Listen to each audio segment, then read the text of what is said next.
From ocean to mountaintop and back again, water flows throughout Belize, an endless cycle, touching every plant and every animal in this exceptional environment.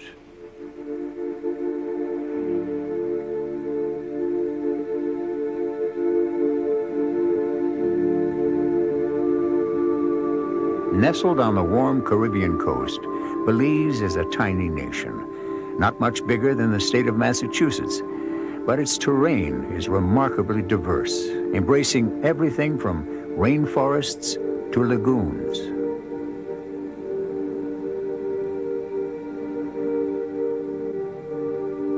From the rugged Maya Mountains to the sandy beaches, a great variety of water habitats have influenced the region's evolution and its history. The ancient Maya people understood the water cycle and its importance to the natural balance of their world. They worshiped Chak, the god of rain, for he was the source of water, and water the source of life.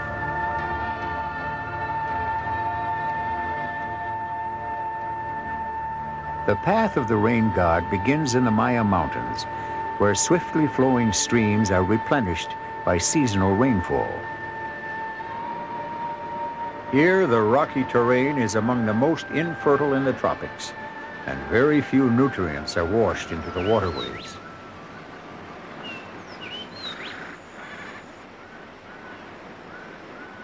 As a result, food is scarce in these hills, forcing many animals to hunt and forage with persistence. The mountain lion is a keen competitor for the limited resources of the Maya Mountains. Agile and elusive, it's the major predator in this region.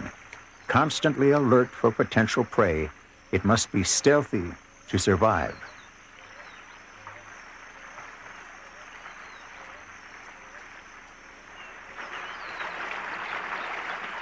Other forms of life survive in this poor environment by using specialized feeding techniques.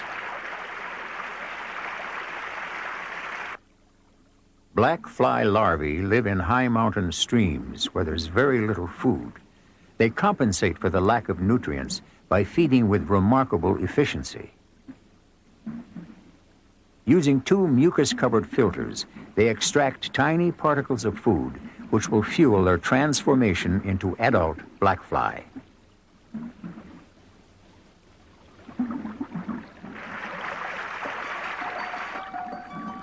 As they wrap themselves in silk cocoons, the larvae begin a process that will take about 10 days.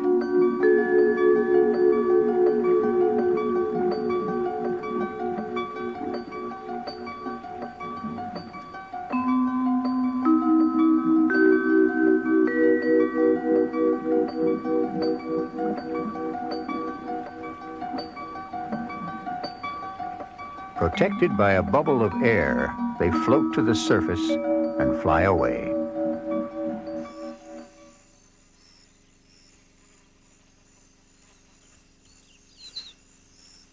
The nine-banded armadillo survives in the Maya Mountains by eating almost anything it can find, from insects to snails and berries.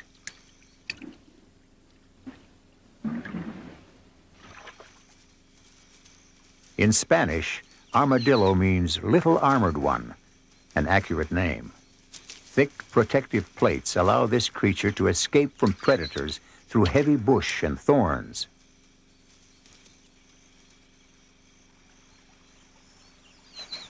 To overcome the scarcity of food, even plants have found unique solutions. The sundew traps live insects, using its sticky tentacles as a lure.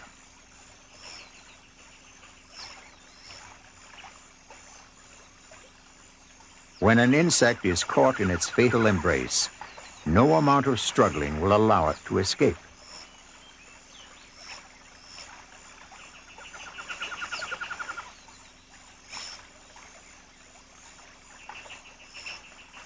In less than 2 hours, the sundew will open, and the insect's remains will be blown away.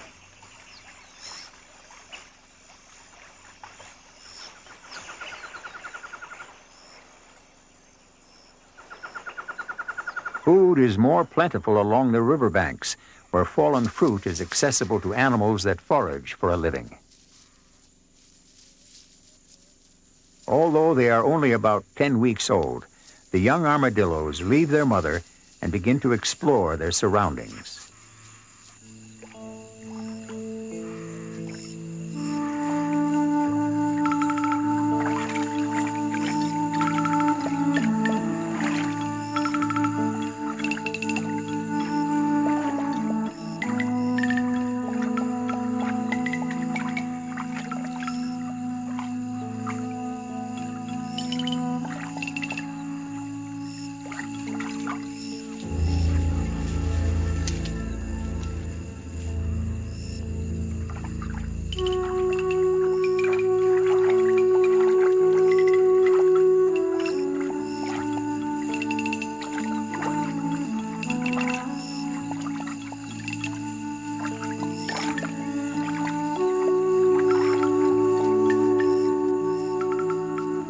For the young armadillos, to wander freely is to risk a dangerous encounter.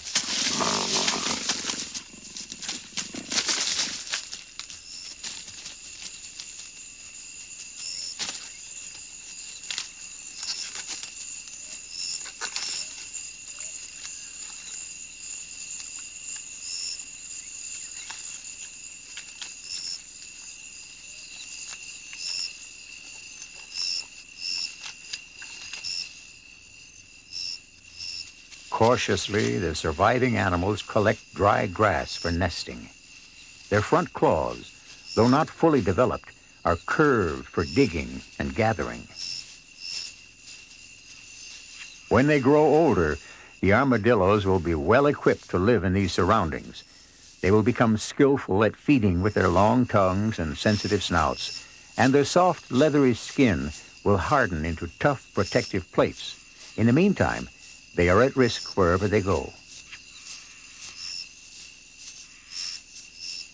Still, the armadillos have already mastered certain basic skills, such as working to create a comfortable shelter.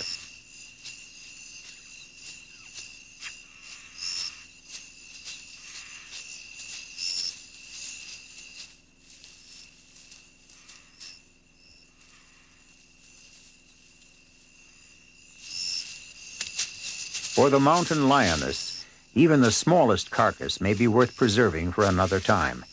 In this unpredictable environment, she might go for days before her next kill.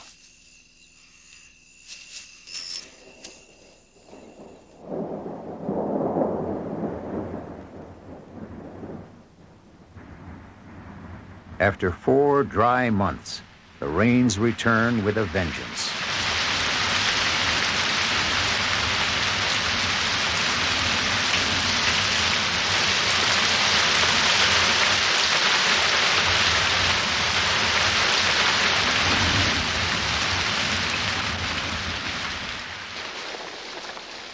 Streams swell, and the water begins its journey from the Maya Mountains to the valleys below. Over the centuries, some of this moving water has seeped into the foothills, carving out a network of mysterious caves. By a process that takes thousands of years, stalactites have formed on the roofs of the caves and stalagmites on the floors. Here, the river supports very little life, but as it continues on its path toward the ocean, it flows through a lush and wild habitat, a place unlike any other in Belize.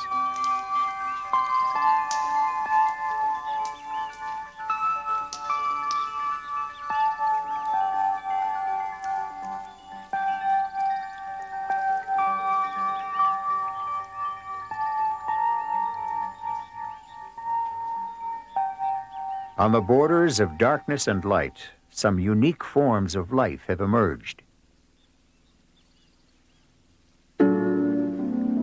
Close to the cave entrance, fungus fly larvae spin a curtain of fine threads, which they use like fishing lines. Each thread has a sticky substance at one end that acts as a natural trap for flying insects.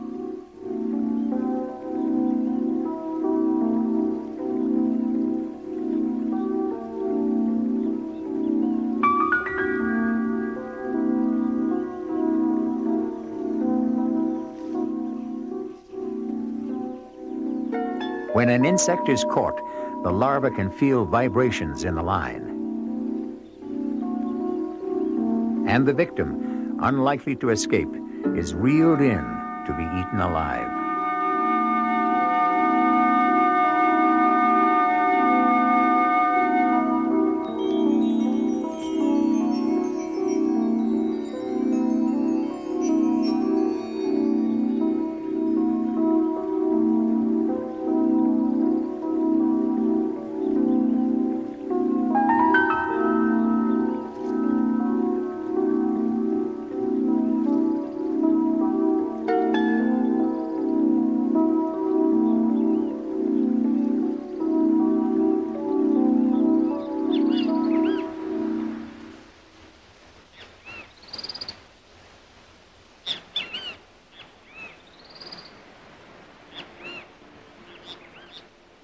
As the rivers leave the caves, water and light, dense vegetation, and constant warmth combine to produce yet another type of habitat, tropical rainforest.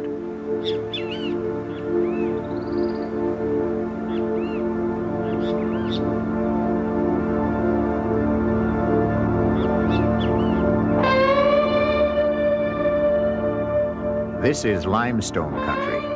In sharp contrast to the barren mountains above, the area is fertile and there is plenty of food.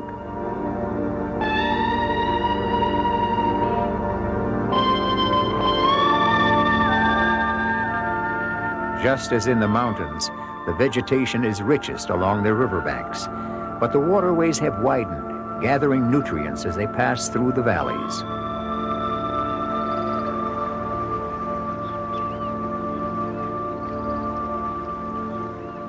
The rivers attract all sorts of animals, including the largest carnivore in Belize.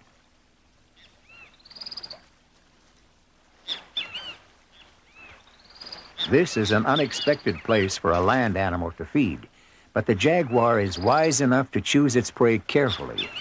In these humid conditions, wounds are slow to heal, and a hunting injury could prove fatal.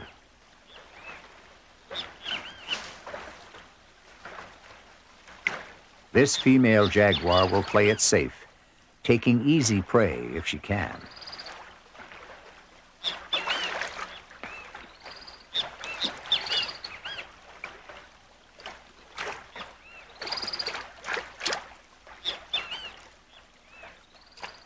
But she may have met her match.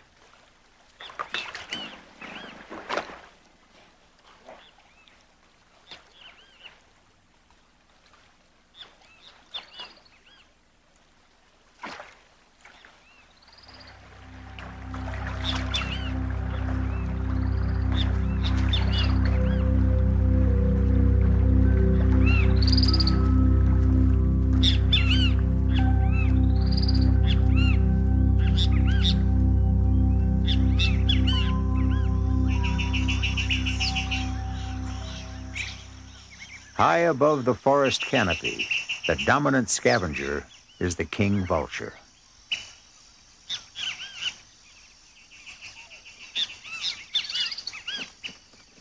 With excellent eyesight, this bird is quite adept at finding food in the overgrown forest, but only certain kinds of food will do.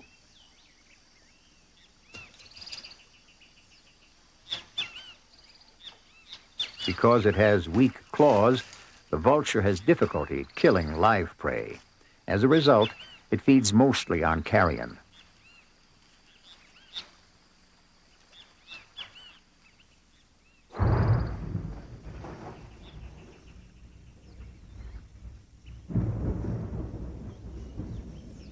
Although it has to scavenge to survive, the king vulture is a master of the air. With a wingspan of up to 7 feet, this is one of the largest and most powerful birds in Belize.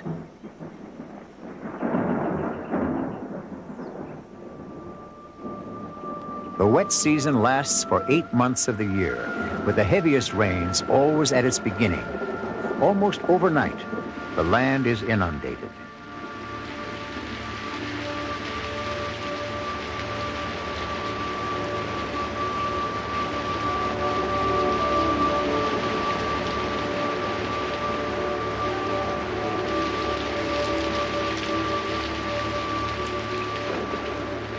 In 3 days, as much as 30 inches of rainfall can sweep across the forest. As the floodwaters rise, they carry rich sediment down towards the sea.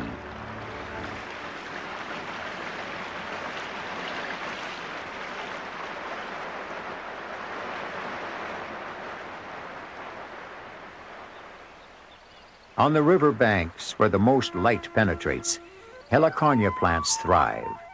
Their flowers are a crucial source of nectar for 2 distinctive types of hummingbird.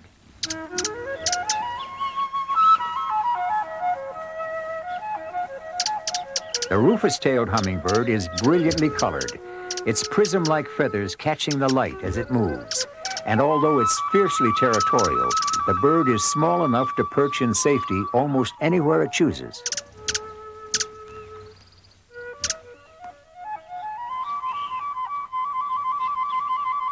The rufous tail comes in search of nectar and plays a critical role in pollinating the heliconia plants. At the same time, it provides flower mites with a strange and unconventional form of transportation.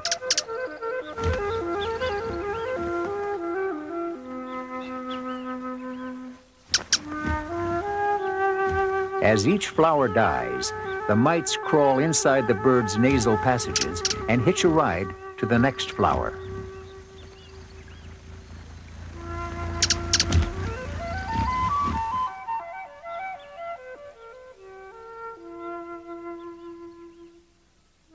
The mites are minuscule.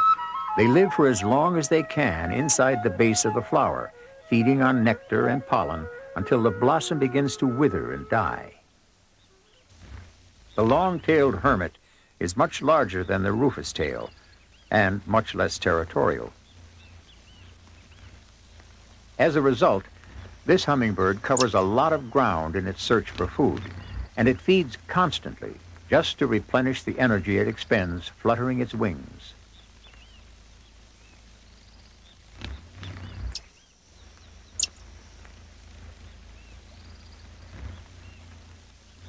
The hermit's bill is specially adapted for feeding on nectar. It too carries pollen and flower mites from plant to plant.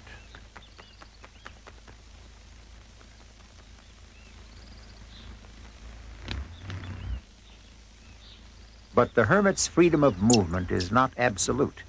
Certain blossoms may already be occupied by the territorial rufous tail, which seldom likes to relinquish control. The 2 birds compete for access to the flowers, but the rufous tail is by far the more aggressive.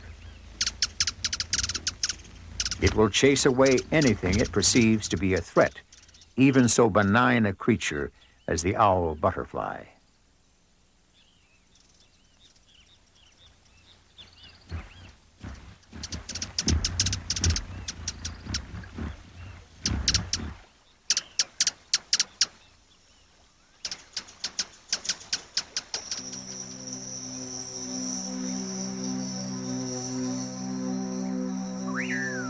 Even after dusk, the water habitats of Belize are the scene of constant drama and activity.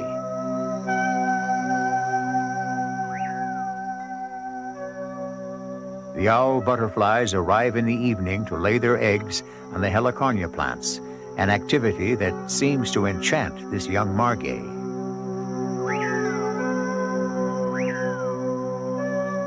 The margay is a very rare member of the spotted cat family. A graceful night hunter, it feeds mainly on birds, lizards, and frogs. relying on its natural agility to reach its prey. This cub is about 8 weeks old and still depends on its mother for food and protection. 4 months from now, it will be completely independent, hunting for itself. In the meantime, even when its mother is nearby, the kitten approaches every new experience with caution.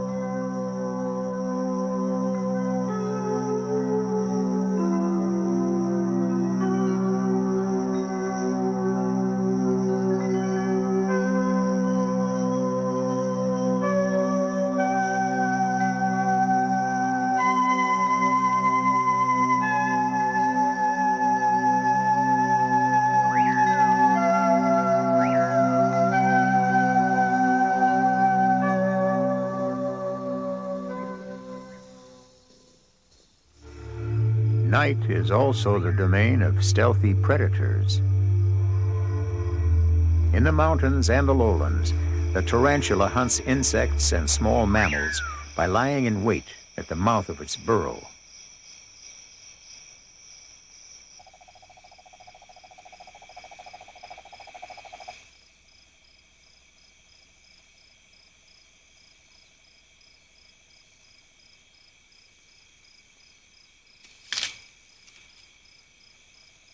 Once it has caught its prey, the spider injects it with a paralyzing poison. Now it becomes an easy matter to drag the victim away.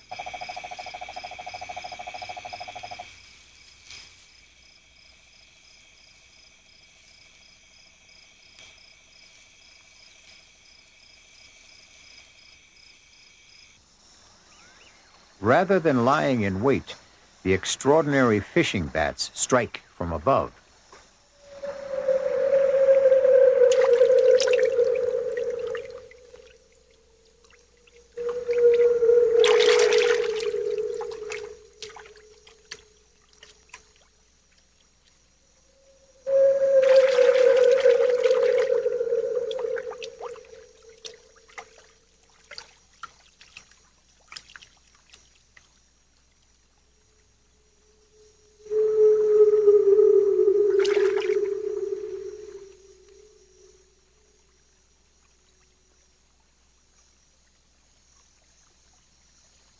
The bats live in hollow trees, conveniently close to the water, where they tend to hunt alone.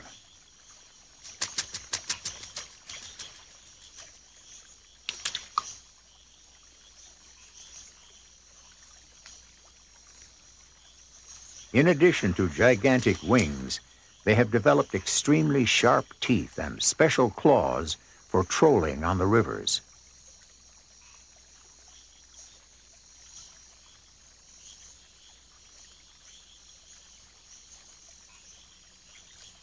The bats detect their prey by emitting high-pitched squeaks and listening for the echoes, which indicate ripples on the water's surface.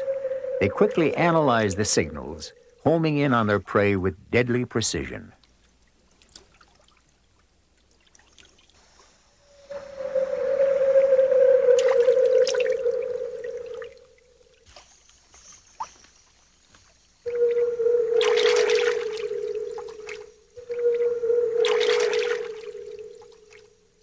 Unlike most fishermen, the bat leaves the river after it has made its first catch. Even a successful expedition ends precariously, but there's little danger that the bat will drop its food. Its teeth and jaws are strong enough to hold a fish up to 2/3 of the bat's own weight. And although the animal may use its front limbs on occasion, it can feed perfectly well without them.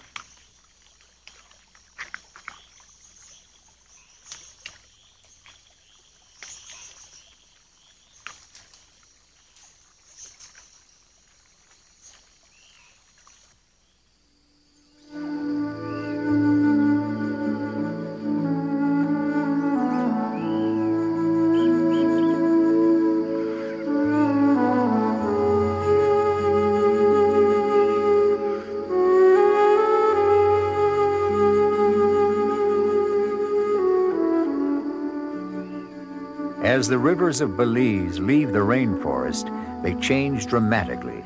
Fanning out into the open coastal plain, they soak into the land and create a vibrant network of swamps and lagoons. Having gathered many nutrients along the way, the waters have become a thriving habitat, far more rich and varied than they were in the mountains. In the freshwater lagoons, most of the fish are cichlids. They breed during the dry season and make devoted parents.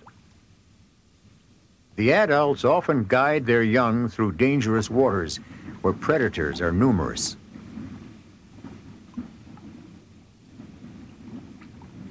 The Petinia is the most unusual of the cichlids. About 1 in every 1,000 is marked by a golden red color, like an anointed chief, and usually dominates in territorial disputes. Since their bright coloring makes them an easy target for predators, these fish have become fierce warriors in their own right.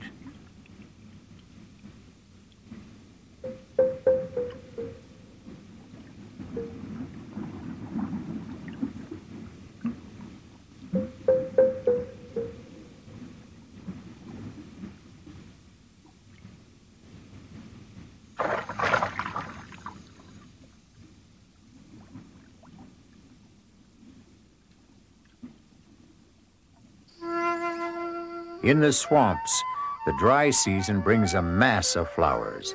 The most plentiful are the erythrinas.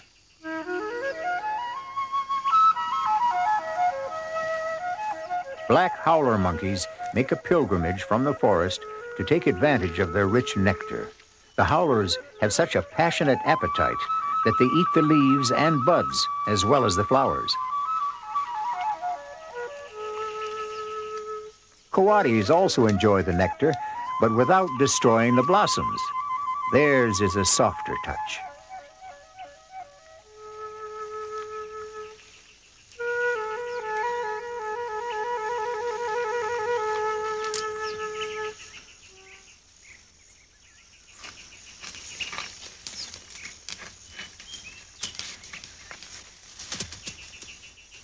Coatis are related to raccoons, but their elongated snouts and bodies give them a sleeker appearance. Like raccoons, they are true omnivores, eating anything from nectar to insects and lizards.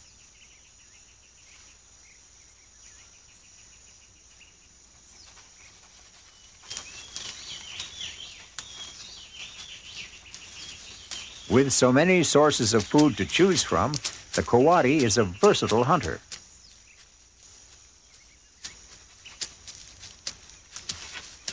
Its acute sense of smell enables it to locate prey, while its long claws give it access to creatures that hide underground.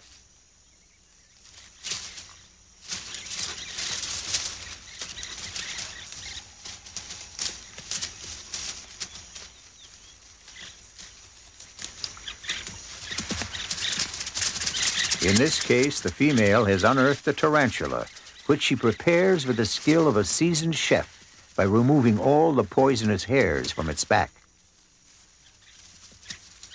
There's no soft touch here. Tarantulas require aggressive treatment.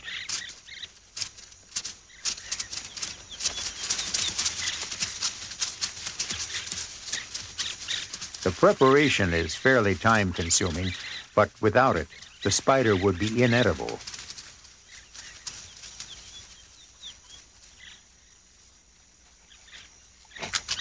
Plucked clean, but still alive, the tarantula is finally suitable for consumption.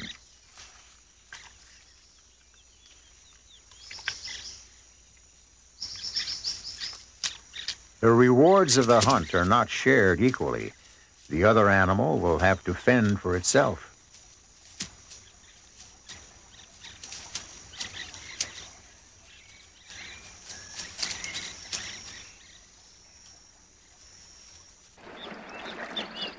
Lumbering and massive, the tapir is the largest land mammal in Central America, measuring about 6 feet in length and weighing up to 600 pounds. Its closest relatives are the horse and rhinoceros, but there also seems to be something of the hippopotamus in this water-loving animal.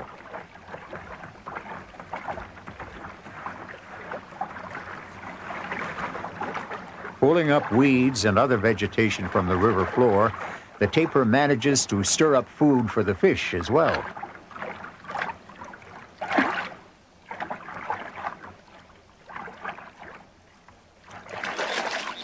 Like so many other creatures in Belize, the tapir relies on the water system for survival, using the rivers as a source of nourishment and as a refuge in times of danger.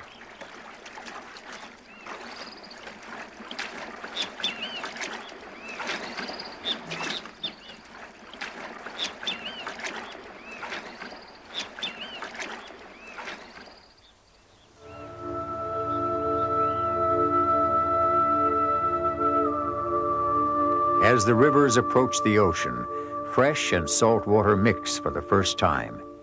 It's an unusual meeting, but a fortunate one for the mangrove trees which thrive in these conditions. In the branches of these trees, colonies of termites thrive as well. Skillful and industrious, the insects use wood pulp to build elaborate nests, complete with covered pathways leading to their food sources. Because they are completely blind, they have no trouble working in the dark. The workers follow chemical trails to gather building materials. They are responsible for maintaining the nest, and, like overworked caretakers, they are constantly needed for repairs. The predator that causes most of the damage is the tamandua, a tree-climbing anteater. With its keen sense of smell, it knows precisely when a colony is about to swarm. In its eagerness to feed on the termites within, the tamandua will use its powerful claws to tear the nest apart. The surviving termites will have to work long and hard to revive the colony. The young tamandua remains with its mother to learn about climbing and feeding until it is almost half grown.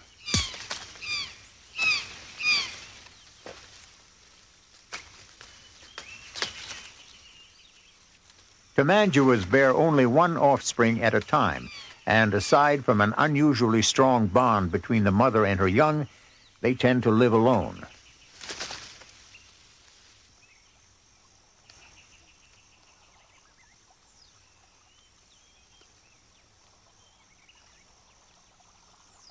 Because they have no teeth, tamanduas feed with a long, sticky tongue, and what they miss becomes a meal for the fish.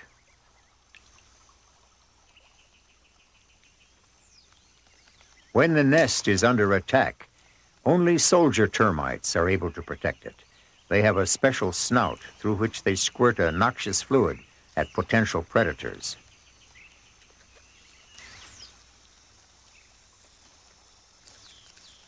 In the face of this defense, the anteaters beat a tactical retreat.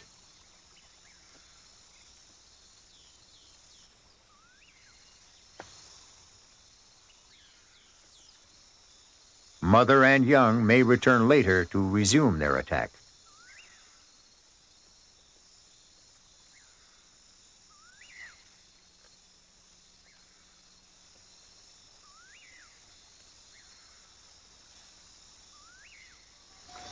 Once the coast is clear, repairs to the nest begin immediately. The workers will recover what they can and bind it to new material, using a gummy solution that sets with amazing speed.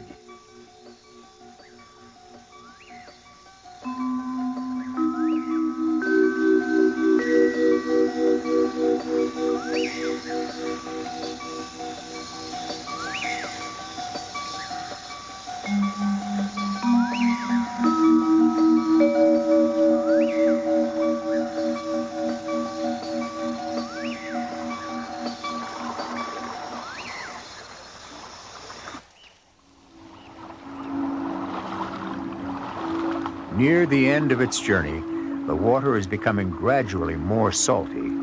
Here, resting like an unpolished stone on the floor of the lagoon, is the manatee, or sea cow.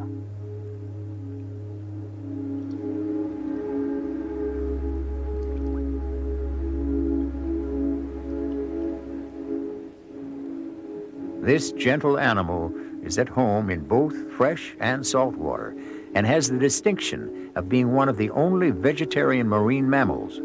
Still, it has a healthy appetite, consuming up to 100 pounds of vegetation every day.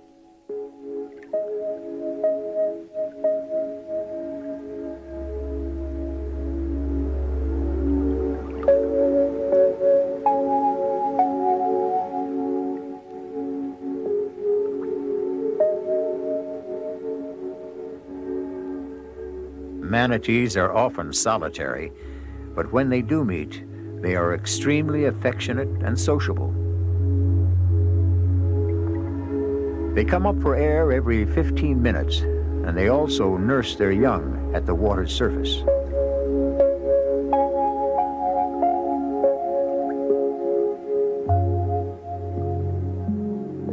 Some scholars speculate that the sight of the manatee is what gave rise to the mermaid legend.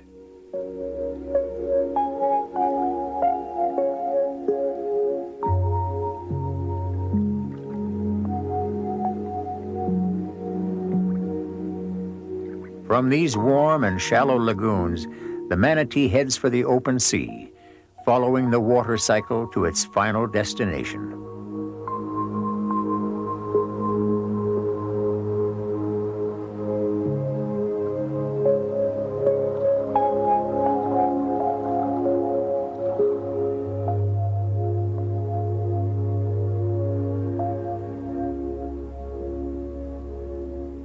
Marine islands, known as cays, are welcome havens for migrating warblers, which fly south for the winter to escape the cold.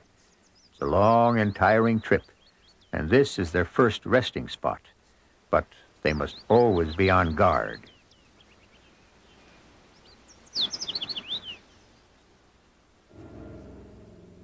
The birds are easy prey for the well-camouflaged boa constrictors that wait in the branches to greet them.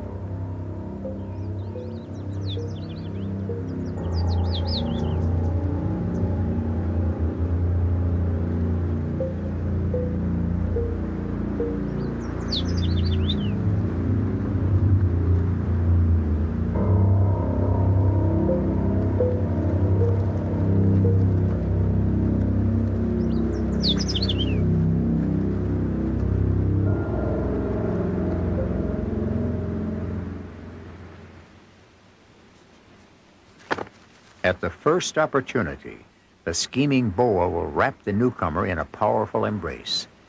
Within moments, the hapless bird will be eaten whole.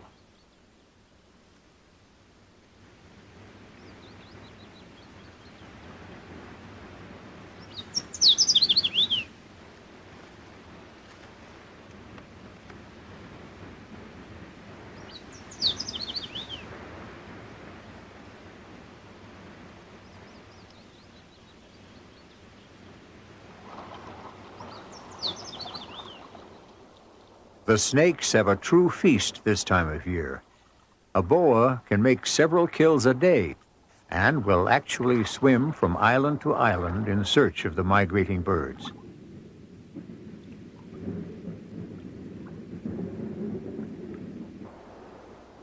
As the thick mangrove roots reach out into the water, they trap more and more silt, causing the islands to expand slowly. Below the surface, the roots are heavy with pale anemones, which grow here in abundance due to the constant movement of the water. These billowy organisms filter the water as it passes, preparing an ideal breeding ground for millions of fish from the lagoons.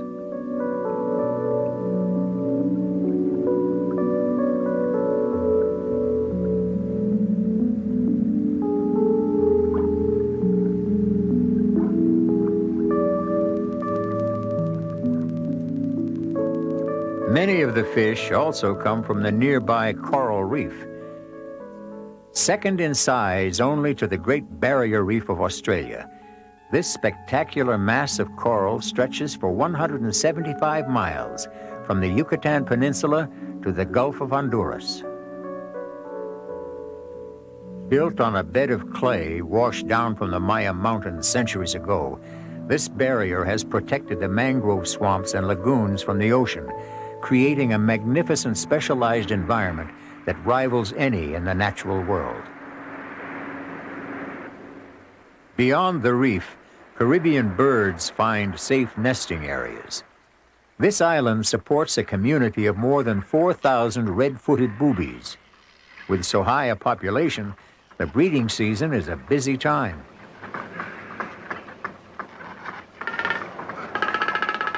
The bold and colorful frigate bird makes a courting display as well, although its style is more extravagant.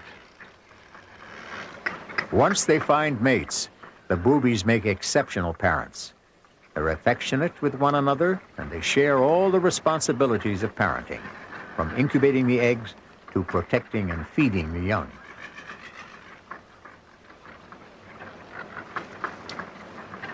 Despite this attention, the chicks develop more slowly than most other birds. They have many lessons yet to learn. When they mature, the boobies will have to fly great distances in search of food, and they will do their fishing a long way from shore. They improve their flying skills by hovering experimentally. They will need all the skill they can muster when they head out to sea.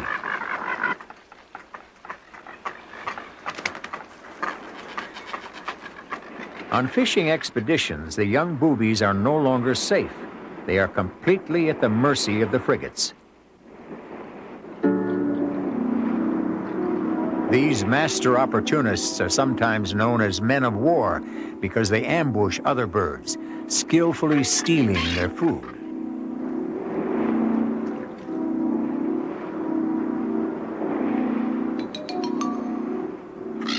The aggressive frigates will harass a booby until it finally drops its catch.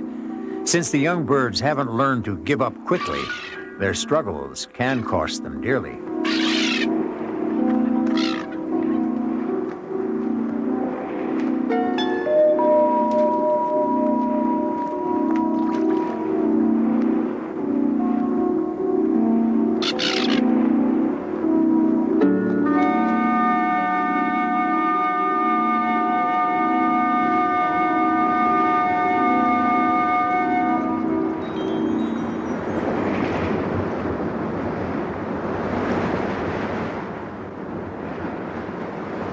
The adult boobies have an easier time. With their greater strength and speed, they can usually avoid marauding frigates.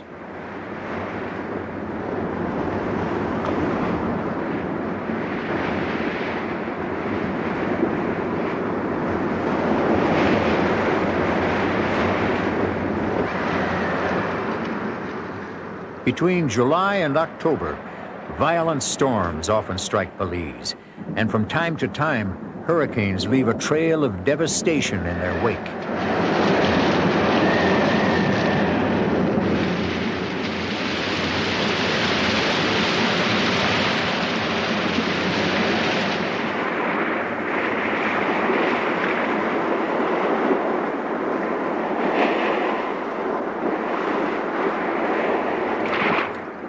Below the surface, the storms create rubble zones, and the more resourceful fish convert the debris into homes. The sail-finned blenny finds a well-protected site and is quick to defend it with an elaborate display. The blennies are extremely territorial, and they're able to change color to match their surroundings.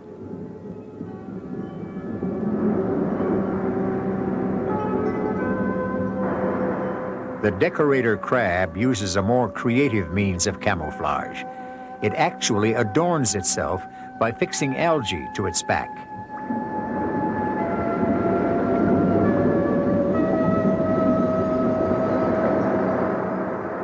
The great decorator crab takes this idea even further.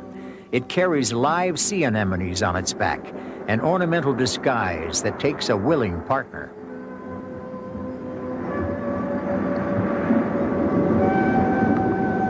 The crab approaches the chosen organism by tapping at its base.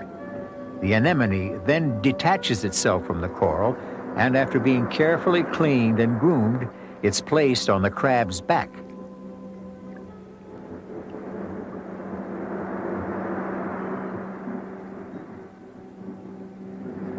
This is not an abduction. It has benefits for both members of this unusual partnership. The anemones camouflage the crab and protect it with their stinging tentacles. In return, the crab offers the safety of a mobile home and scraps of food.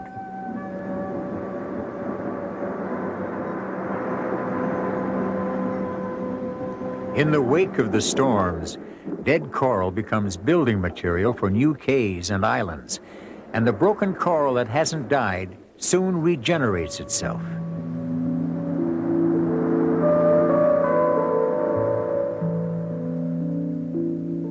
In this way, the seasonal storms are a blessing in disguise. Their disruption actually causes change and regrowth, making this one of the richest and most diverse habitats on Earth.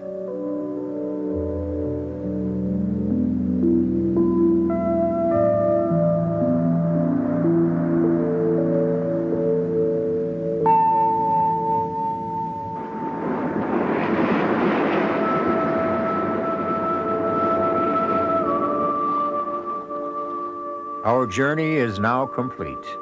From the Maya Mountains down through the coastal lagoons, we have followed the path of the rain god back to the ocean. This is where the water cycle starts and finishes, circulating constantly throughout Belize, shaping every form of life as it defines the landscape.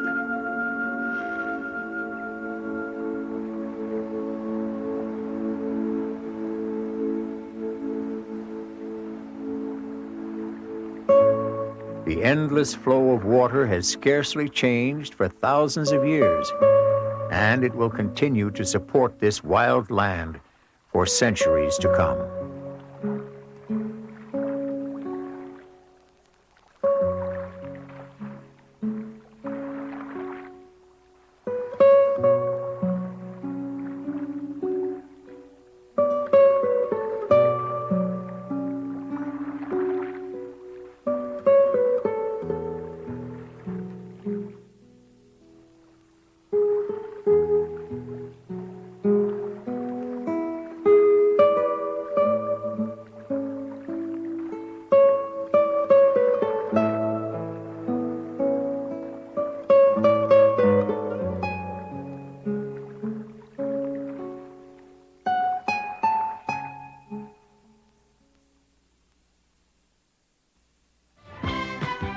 National Geographic Video, undeniably collectible and affordably priced, only from Vestron Video.